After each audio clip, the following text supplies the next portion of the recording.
You have fallen into Event Horizon with John Michael Godier.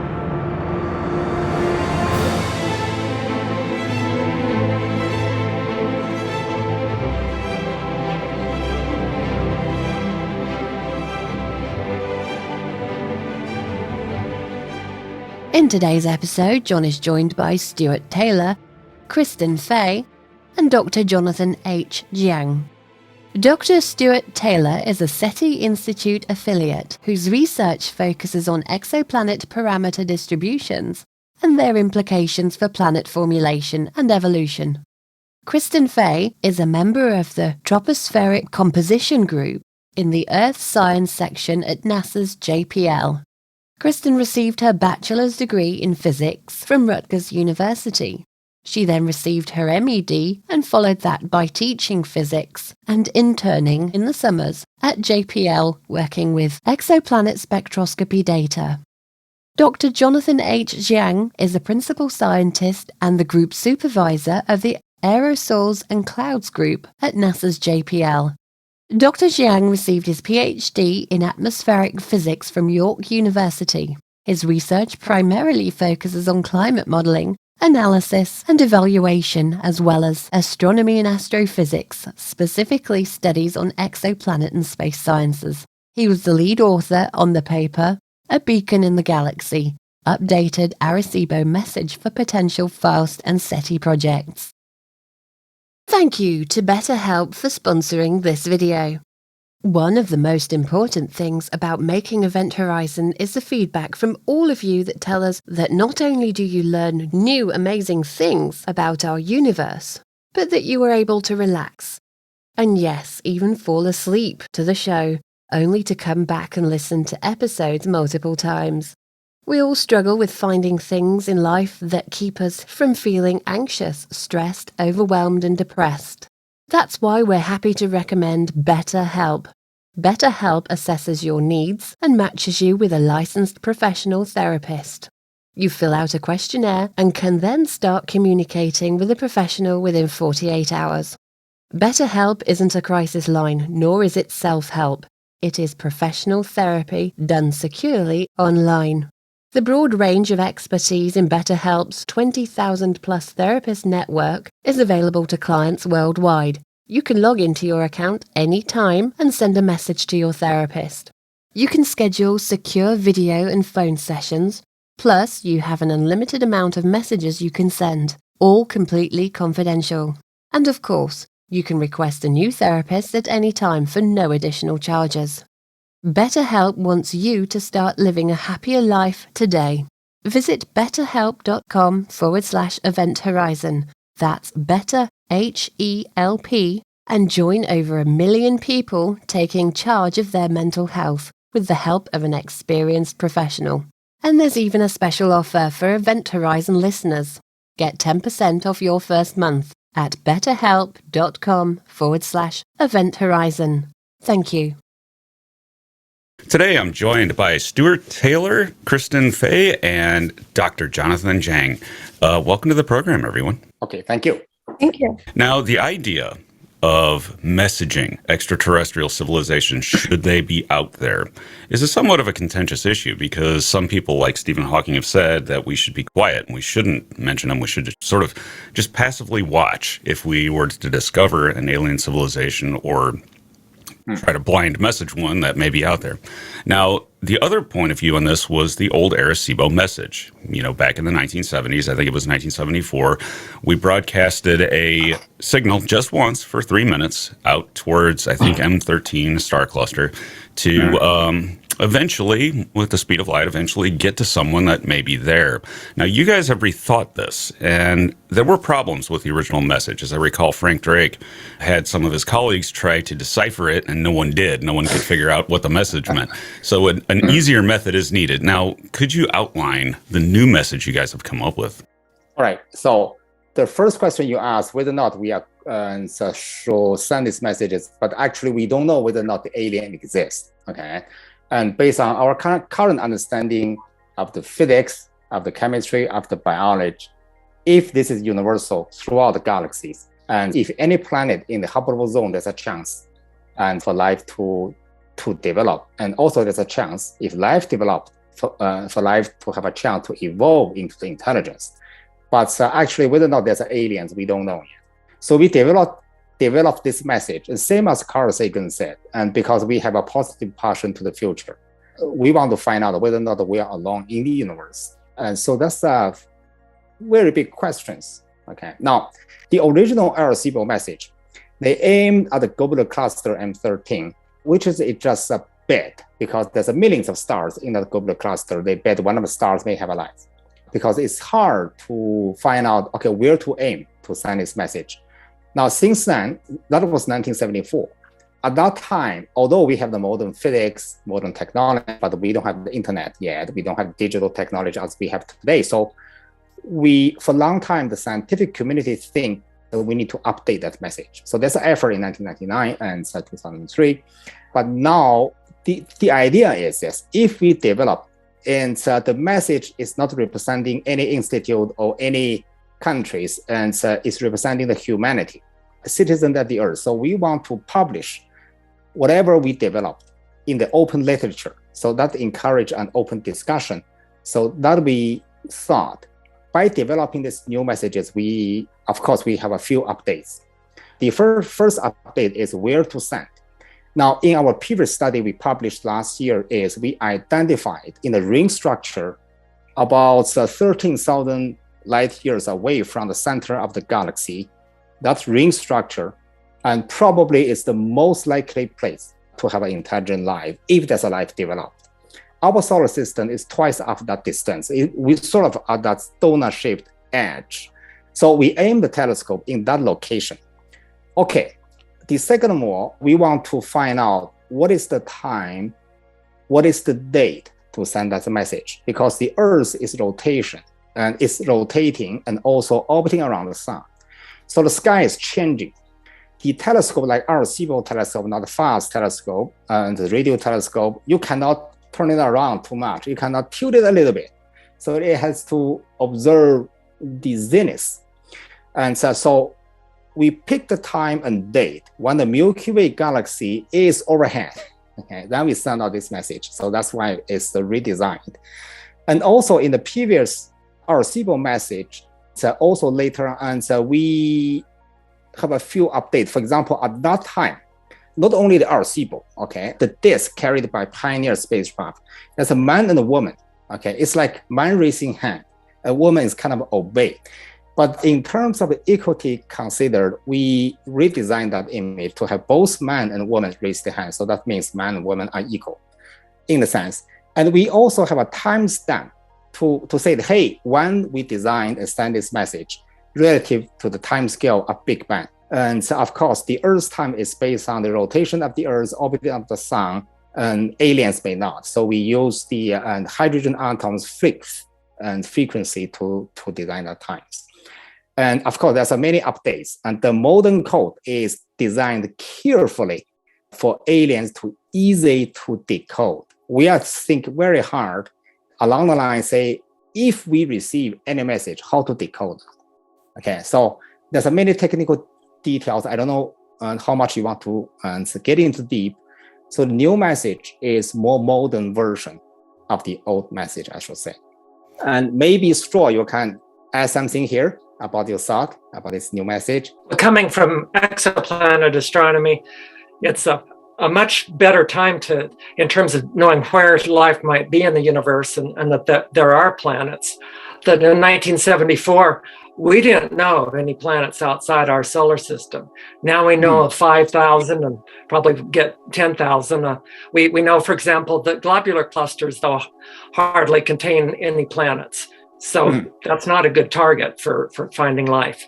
So we have a much better idea of the potential homes that life may have in terms of planets, even though we still haven't found very many. Our sensitivity isn't good for small planets like the Earth.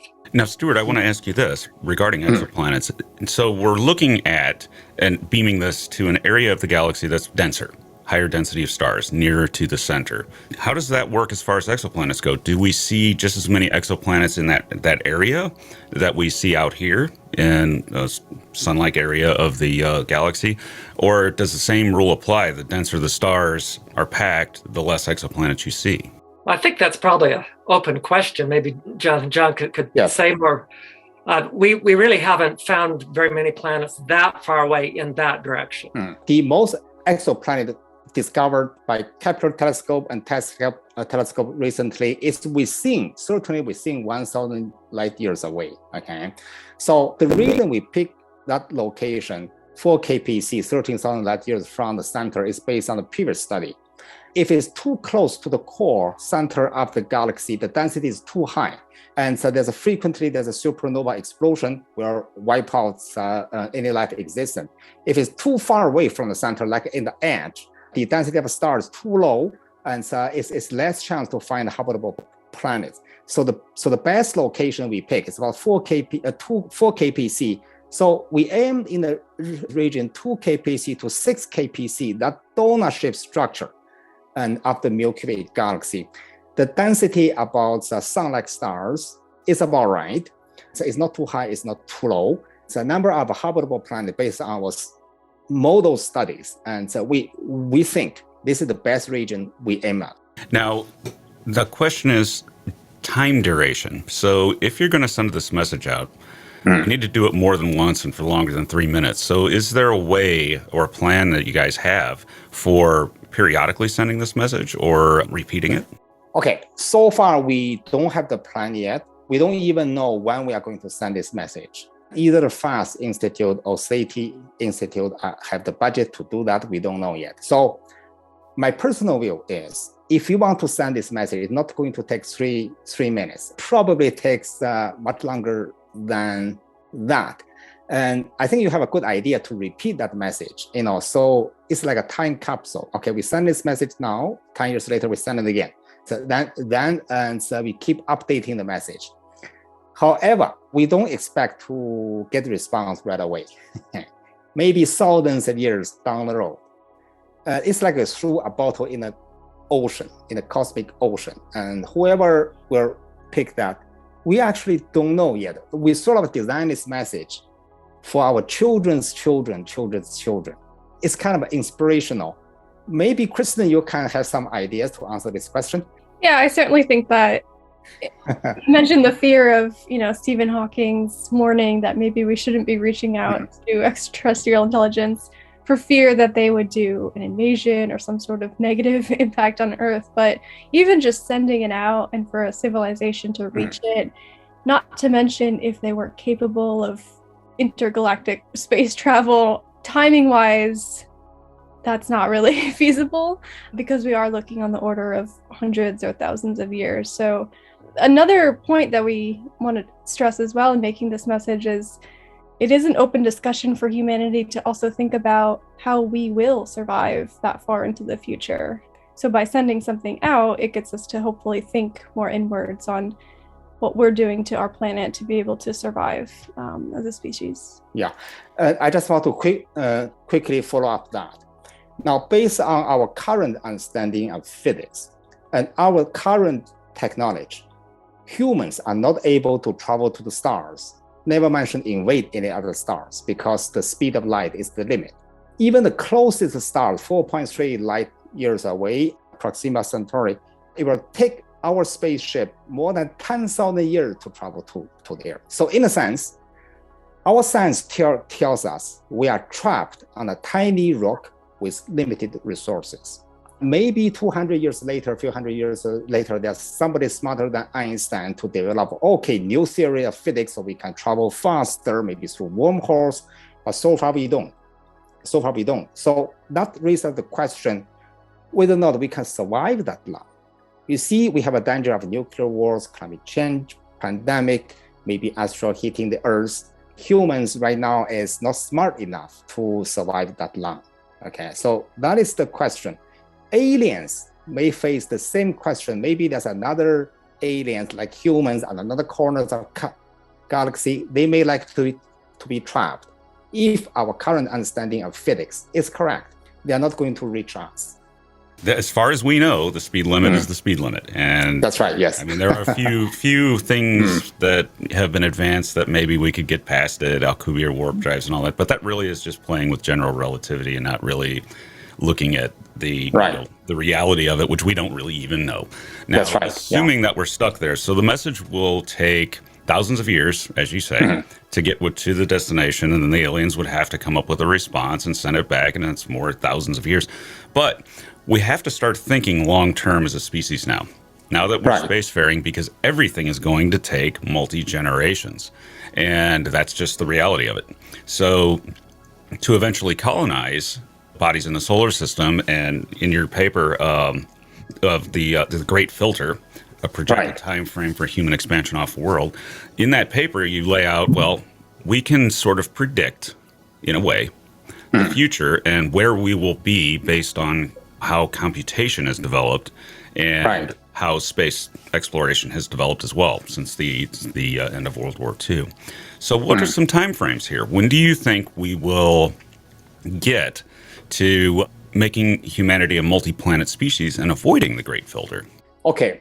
So that paper is based on the speed of technology development, okay? The past 50 years trend. We sort of figure out if we continue that trend, okay? Actually, the speed of technology development is not linear. It's sort of accelerating right now, okay? But we assume it's linear. So by the end of this century, I mean 2100, we should have settlement or base built on the moon, on the Mars, maybe on Jupiter's moon as well.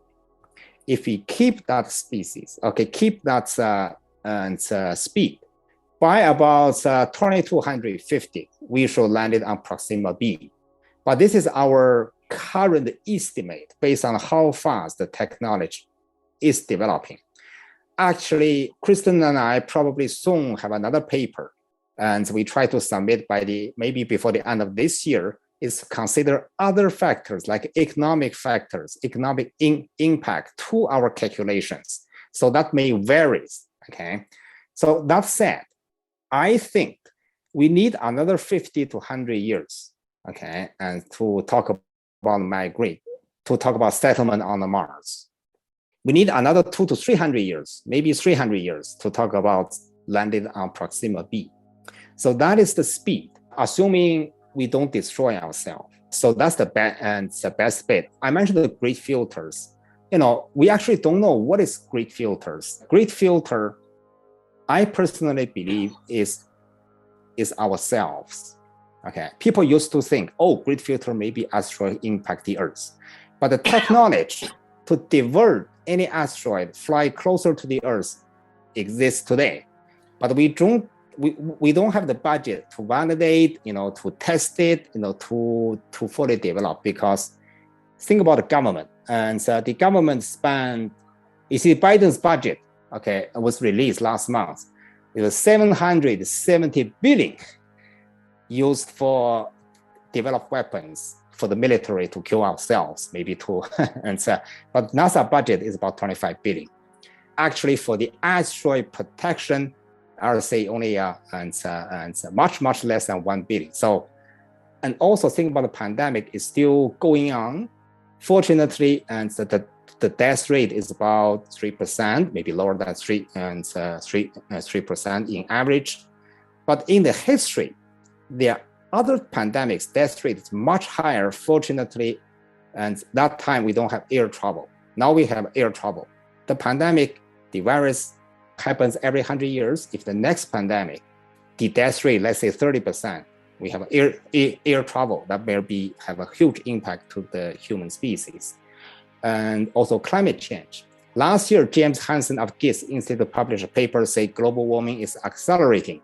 Now it's about 1 degree in average temperature compared to about 50 years ago. If we keep that trend, we can quickly reach 2 degrees and 3 degrees, maybe 5 degrees. What is the impact on the human society, on the Earth? We don't know yet. We don't know means the great danger. We are walk forward. Maybe there's a cliff. We don't know yet. So put these things together. Oh yes, we want to colonize in the space, but there's a great filter in front of us. I think the great filter is us. How to overcome that? We want to have an open discussion with the community to bring the people's awareness of that. Question for all three of you, and we'll start with Kristen. Do you think the discovery and communication with an alien civilization might change the equation, in the sense that we look at that and we see this advanced alien civilization out there that survived the Great Filter? Do you think it would be integral to solving our problems to discover an alien civilization that made it past it? Absolutely. So that's one of the reasons why we did this work as a follow-on to our Great Filter work, is if we were to have an example that not only alien life existed, but that they were technologically advanced or perhaps in a different time frame in terms of cosmic advancement for life, it would definitely prove to us that perhaps they already solved climate change issues, or they are a peacefaring civilization. So that would give us hope that humankind could also follow in that kind of footprint to sustain ourselves for many more thousands of years. So it would be hugely influential and one of the probably the most impactful discoveries, certainly within our lifetime or the past few hundred years, if we were able to discover life on Earth. Stuart, your view? It's amazing to me how similar our thinking is, even though we've only been discussing this recently. That the thing that would interest me most to have a successful SETI, a successful reception of a message from another technological civilization, would be how exactly did they survive? How did they weapons, their problems, figure out other issues, and make it to the planets and stars long enough to survive?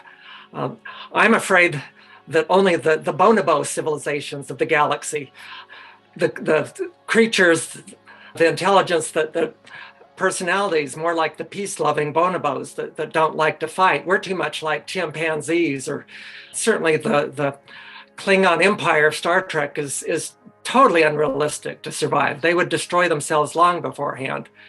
So I think this filter idea is very important. But I think the most important, considering that we may not get an answer for a long time, is to anticipate what sort of answers they might give us, to really go through our solutions of how to survive and realize that if we would just listen to the answers that wise people have already been giving us, international rules, international cooperation, peace building, that these are the answers that they're almost certainly going to tell us anyway. But of course, hearing a real example of an extraterrestrial technological civilization would emotionally really move the debate considerably. And Jonathan? Yes, I think it's a very good question. The most alarming things, probably scary things, is Fermi paradox. It's silent. Okay, if we receive any messages from other civilizations, it's great news because they survived. So we can learn how we can survive. Now, I just mentioned that the Earth is a tiny dot. If any civilization come closer to Earth to visit us, right now they found human is stupid because humans behave like children. We fight. Not only human individual and country to country, they all behave like children. Two countries are neighbors. This country believe that, that country believe that, so they fight. Okay, and they fight. So that's why we are in danger of killing ourselves. Now, the Fermi paradox is silent. Probably, in my view, is one of the reasons it's silent is because before they are able to communicate with us, they kill themselves already. So that's really scary. That point out some of the great filter is out there to prevent them to communicate with us. Is it possible that the great filter, we can make predictions. We can say, well, this could kill us, this could kill us, and that could kill us. But is it possible that we could stumble into it by developing some technology, perhaps related to artificial intelligence, and end up hitting the great filter without even knowing it, without even being able to predict it, and it just hits us out of nowhere as an unintended consequence of doing something else? That is a possibility. One of the great filter, and I mentioned the human behavior is one. Another is our brain power is limited. You see, my neighbor has a dog, okay, right there, okay? No matter how hard you teach the dog will never understand the moon moves around the Earth, Earth orbits around sun because its brain power is limited. I think the human is the same. Human understand lots of things, quantum mechanics, for example, but we don't understand everything. Multiverse, dark matter, dark energy, our brain power is limited. So maybe the great filter is something out there we haven't figured out yet. Now, you mentioned robots and artificial intelligence, and that we don't know yet. But I had a discussion at Caltech with experts. They think whether or not the robots is dangerous to us, it depends on the IQ of robots. You see AlphaGo, the IQ is about 70. Humans' IQ is about, let's say, 100 to 120. Einstein maybe 170. In the future, with the machine learning technology, robot can pick up lots of things. Combination is doing better than human. One day, if the IQs of robots 200, 500, 1,000, they are going to figure out. Maybe they can overcome the great filters. You have a very good questions that I don't know how to answer it. The great filter is there. We have to figure out what is it. That's what bothers me, is that we may not see it coming, especially when you deal with things like artificial intelligence, because it isn't human by its very nature. Therefore, it may do things completely differently than we do and think about things completely differently. And I wonder if the great silence that you mentioned about the Fermi paradox could simply be due to everybody hitting that same technology and blinking out accidentally without ever even knowing it was coming. I had feelings about that. Maybe somebody's very smart, but we just don't know it. Maybe they live in another dimension, which I don't know it. I think that's maybe the limit of our brain powers. I mentioned the human behavior. I remember when I was a kid, I like to watch the war among ants. Okay, it's ants, fight like that. Okay. And so right now, if aliens watch us, the human is just like ants. They're fighting like you. Something we haven't figured out yet. The uncertainty is the greatest danger. Something unknown is the greatest danger to us. Like the climate change, whether or not it's catastrophe, we don't know yet. Somebody say, oh, the chances are low, maybe 5%. Well, if you go to an airport, you buy a ticket, somebody tells this airplane have a 5% chance to crash, you're scared. If you Google search doomsday's clock, you log on a website, you'll find, whoa, the chances to have a global nuclear war is 2.7%. Okay, right now. Yes. People say the chances is low, but it's not zero. So let's say you buy a lottery ticket, the chances of winning, well, it's very low. Suppose you buy the lottery ticket every day for millions of years, you're going to win. So we are moving towards something. Maybe you'll hit great filter. People say chances are very low. Well, very low. If long enough, maybe you are going to, So that's one of the motivation we want to leave a legacy of human. Something out there. Even if we disappeared, thousands, millions of years later, somebody picked up, oh, there's a human species. Where? There. Now, to transmit this, we currently no longer have Arecibo and the transmitter there. And to my knowledge, none of the radio telescopes have it either, but they could have that capability, particularly the Allen Telescope Array and FAST, a brand new giant telescope in China. Right. What's that look like? Does it look like the transmission capability and also, being able to radar asteroids and planets and stuff that we did scientifically with the Arecibo transmitter? Does it look like these capabilities are going to be realized in either of those telescopes anytime soon? I don't know. For the SETI telescope, I have the one communication with engineers there. They told me it's possible, but they mentioned they don't have the budget. Okay. Technological speaking, it is possible. Okay, they just need to upgrade. And for the China telescope, I'm pretty sure they can do that. Arecibo can do that. They can do that. And however, we don't have communications yet. Some discussion among co-authors. One of the reasons is NASA don't allow NASA scientists to communicate with China, but this is fine. But we publish this in the open literature, so everybody can see it. So we are looking forward to the discussions among the scientific community, to see what they think. So to develop a plan we are not going to develop a plan. Not even one country can develop any plans. This is any planet developed should be represent the citizens of the Earth. Now, here's another question for all three of you, and we'll start with Stuart. What do you think is the most important thing, most important piece of information we could send to an alien civilization? I think it would be similar to what we'd like to see of them, to just give them an idea of our culture and what we are, but probably simply the message of our existence might be an important data point that they could see how often other technological civilizations exist in the galaxy. I should also mention that we would want to cover up for our bad TV and radio broadcasts. I think that badly represents us. Carl Sagan pointed out that one of the first TV broadcasts was of the Nazis. And so to me, that's another answer as to why we shouldn't worry too much about sending out a message. The cat's already out of the bag. We're already broadcasting, just perhaps not as, the signal wouldn't be as, the general signal leaking out everywhere wouldn't be as strong as one single focused message. Kristen? Yeah, so I think we've had discussions within this team and on a broader scale, thinking about what we want to send, we've decided that starting with kind of purely scientific, here's where we're located, here's what humans look like, this is what the Earth looks like, this is our DNA structure, this is our understanding of physics.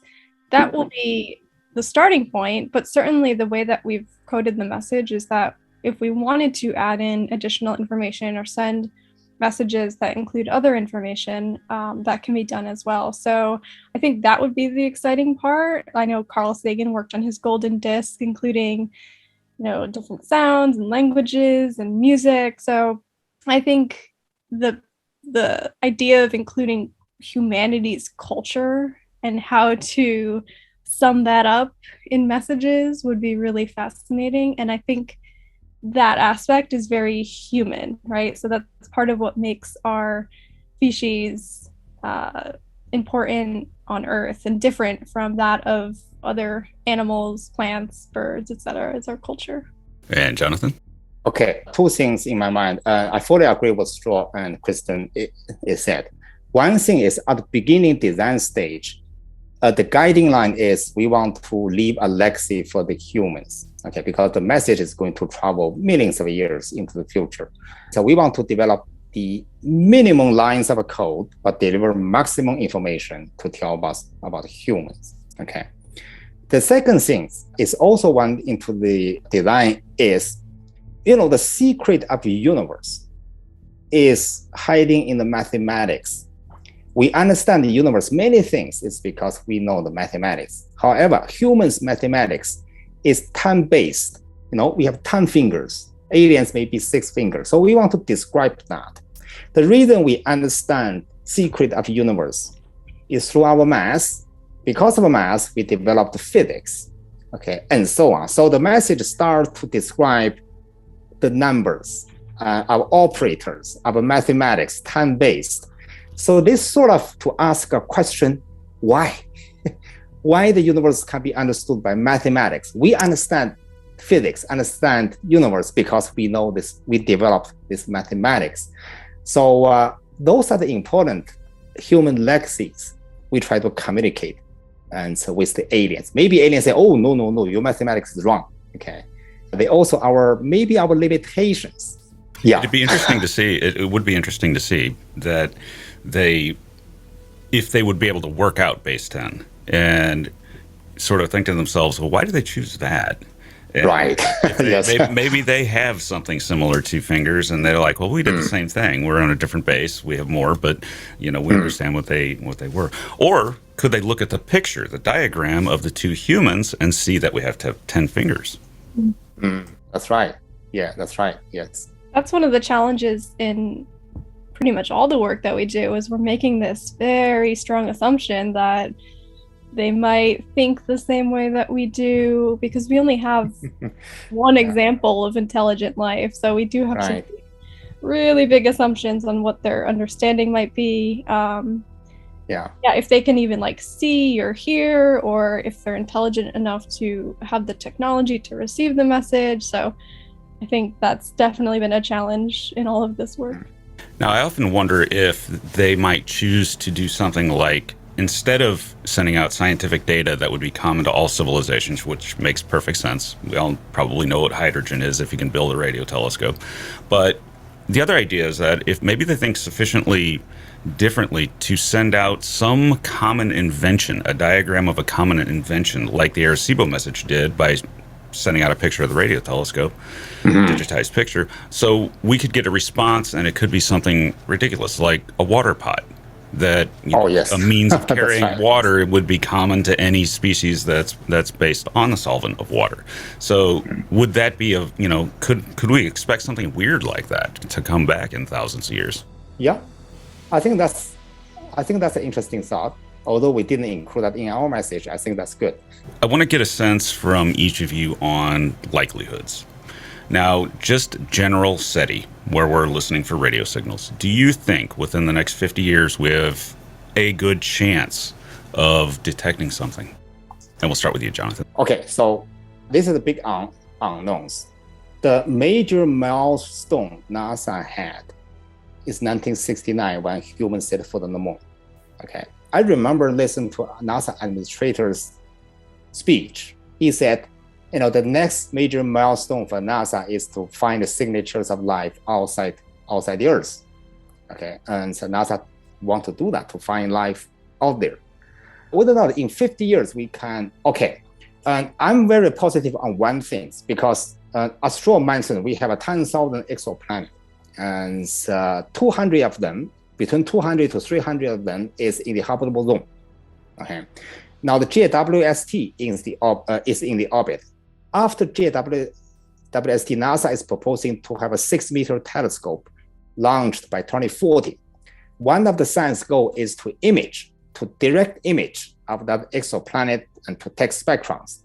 So in the next 50 years, probably we can detect one of the exoplanets at least, maybe quite a few, and there's a life there because there's a signature from the spectrum analysis that's indications of life. But I bet, so most likely, if there's a life, maybe forest, maybe insects, maybe fish, maybe birds, to have intelligent life is something else. So the answer to the question is, in the next 50 years, there's a high chance to find life on the exoplanet, but intelligent life is big unknowns. Maybe we have to wait to see. Agree with that, Jonathan. I'm very hopeful that within my lifetime that we'll be able to find some sort of presence of life elsewhere. I'm not as hopeful that it would be like a full-blown intelligent species, but since there are so many different areas in astrophysics or exoplanet research that are looking into different ways to find life, like he was mentioning, like exoplanet atmospheres and looking at signatures from planet spectrums, that's certainly a method. Astrobiology, of course, there's the Mars rovers, and there's other planned planetary missions that NASA's planning on to hopefully find life even within our solar system. So I think it's definitely feasible within the next 50 years to find, if it does exist, to find some sort of life. And Stuart? I think a lot depends on the age or the lifetimes of technological civilizations. You think of the Earth at 4.5 billion years old, and our technological civilization able to send radio waves is only a little older than 100 years. And that would make it extremely unlikely that even if there's a lot of planets even if life is frequent, to be able to have the right timing of such a short-lived civilization. However, once we spill over into survivable space colonies, and I'm not talking about the dependent International Space Station that has to be resupplied from Earth, it's conceivable that civilizations could have lifetimes of millions or even billions of years just by hopping to new star systems. So I I'm guessing that since we haven't found that, I would guess that we probably won't find it in the next 50 years, but I think it's still worth trying to look for some civilization that's very old, that's survivable. And what I see is a three-way race to find life between finding simple life, either simple life that we can visit, take samples of in the solar system, that's one way, or find it by spectra in extrasolar planets, or SETI, which could come at a completely unpredictable time. I mean, it could happen tomorrow. But you think about this, talk about sending one message in one direction. These messages are going to be so infrequent that would take a much longer than 50 years. Now, as you say, if you want to know if you have neighbors, you have to look out the window. But yes, the idea, the neighbors there. Right, exactly. Right. Now, the idea, though, of technosignatures being transient, and maybe you don't exist at the same time someone else does in the Milky Way, and things don't line up, and you never see them, and they're short-lived, and that is a solution to the Fermi paradox. On the other hand, though, is that the cat has been out of the bag for longer than we've been here, because the biosphere of this planet has kept the atmosphere in disequilibrium for billions of years. So anybody that studies exoplanets in the galaxy probably knows about this one, and they know that there's something here. So in short, for the people that say, well, we shouldn't send messages out, we should be quiet, the fact is Earth already did it for us, in a sense. Do you agree? I definitely agree with that. So in contrast to, again, Stephen Hawking's warning, if there is a technologically advanced civilization, us sending a message saying, hello, we're here, if they're that advanced that they can pick up on it, or if they could even travel, they already know about us, most likely. So sending this message, again, I don't think would irritate them enough to cause any sort of galactic war or anything. So yeah, I agree with that. I think it also pays to remember too that to come here for them would be very, very expensive energy wise to get here. And why would you cross vast distances like that just to destroy something that really isn't doing anything? Okay.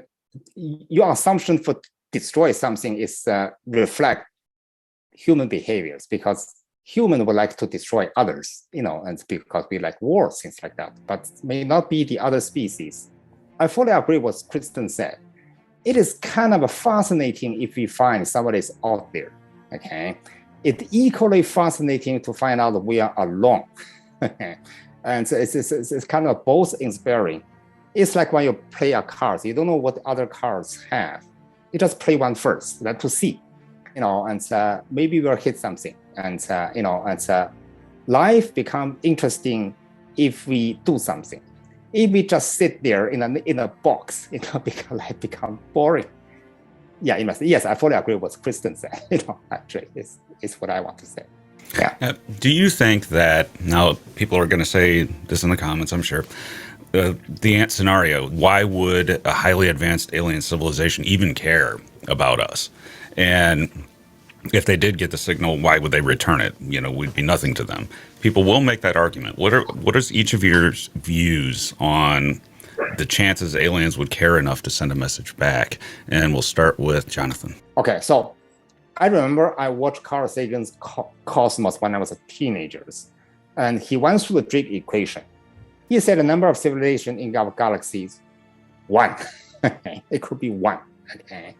Now, in that sense, it's maybe nobody is returned fast. But on the positive side, maybe 1 million. Okay. If that 1 million, I don't think is likely every one of them, of the 1 million, they decided not to reply to us. They got to have something okay, and they want to reply. But you never know. If you don't send a message, you never know. You send a message, it's like you put a card on a table to see what others play. Okay, that's the game of life. Kristen? Yeah, so if there is another civilization conducting their own SETI, then that means logically that they are interested in finding life elsewhere, as we are.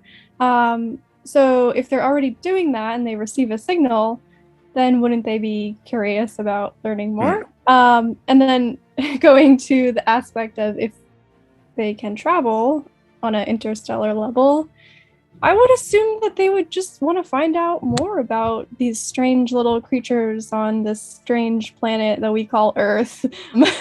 I think we are unique as a species, and I think Earth, certainly within our solar system or observations within our part of the Milky Way, it is a very special planet. It's beautiful in a lot of ways. There's a lot of horror in other ways. So even just looking outwards in, if I were an alien, I think it would be a fascinating place to observe.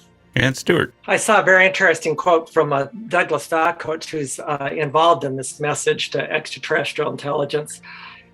And I think it is one of the best answers to should we send out messages, is that if we receive a message, wouldn't we want to answer back? And he said that there would be a cacophony of many answers, that we just wouldn't be able to control the urge to reply back because we'd be very interested. And so we should have messages prepared for the possibility of receiving a message ourselves. And so I think that there would be other civilizations that would be interested. Of course, we hope that they're more advanced than the conquistadors that made it. For the Aztecs and Incas, they weren't trying to be found.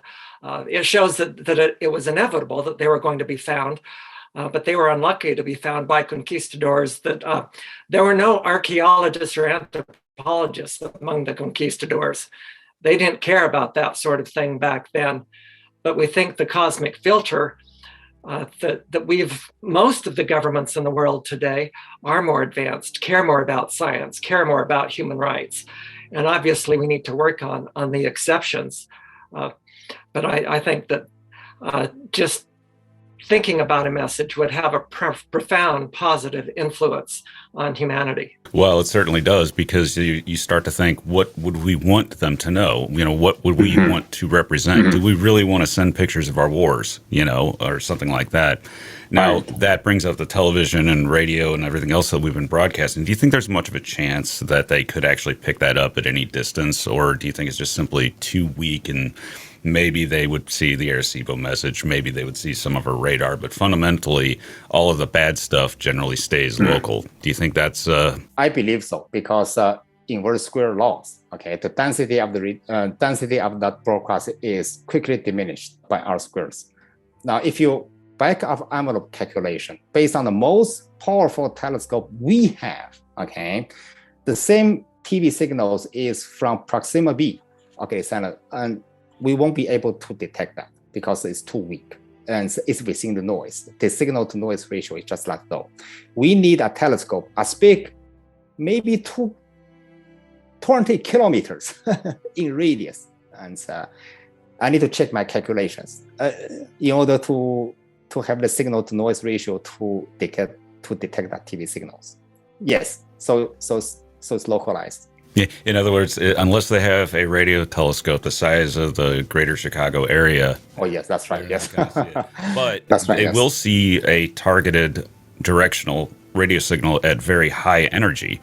And that's what Arecibo could do. But the next thing I wanted to ask you about is a map of showing our location inside the signal using globular star clusters as the reference point. Why globular star clusters instead of pulsars? Okay. Right now, my understanding is the original pulsar map, there's some flaws in that, because pulsar is not that stable. They already had some corrections, but I need to study their papers to understand what their corrections there. The globular clusters is more stable. In the sense, they live there and they can keep in their locations until the end of Milky Way galaxies. And also, each globular cluster, there's hundreds, thousands of stars to millions of stars. So the total brightness is large. It's not like single pulsar or something. So they're easily to identify.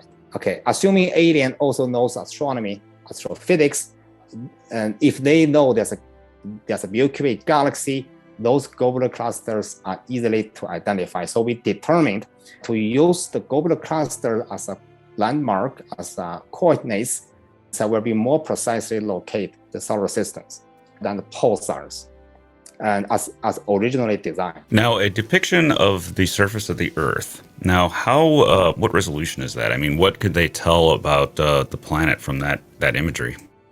Yes, okay, and as Stuart pointed out before in the revision stage, the resolution is not high enough to identify, okay, here's North Korea, here's South Korea, here's Philippines, but it can easily identify the major continents and coastlines. So it also reflects, it's a timestamp, and because the continents are changing over millions of years, okay? So it tells us, now at the time we send out the message, this is our continent.